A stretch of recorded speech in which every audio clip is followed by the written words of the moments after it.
আসসালামু আলাইকুম ওয়া রাহমাতুল্লাহি ওয়া বারাকাতুহু। আশা করি আল্লাহর রহমতে সবাই ভালো আছেন। আলহামদুলিল্লাহ আমিও ভালো আছি। আমরা যে গত পর্বের মধ্যে পড়েছি কলকলা হরফ ৫ টি। এগুলো কিভাবে উচ্চারণ হবে সেটা পড়েছি। কলকলা হরফ ছাড়া আর বাকি যে হরফগুলো আছে সেগুলোর উচ্চারণ কিন্তু কলকলার হরফের উচ্চারণের মতো হবে না। তাহলে শুরু করা যাক কিভাবে পড়ি একটু খেয়াল করুন। বিসমিল্লাহির রহমানির রহিম। হামজা তা জবর আত, হামজা তা জের ইত, হামজা তা পেশ উত, আত, ইত, উত, এগুলো এরকমই উচ্চারণ হবে।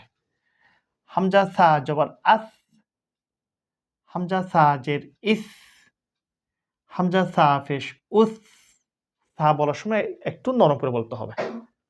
আস, ইস, উস। হামজা হা জবর আহ, হামজা হা জের ইহ, হামজা হা পেশ উহ, আহ, ইহ, উহ।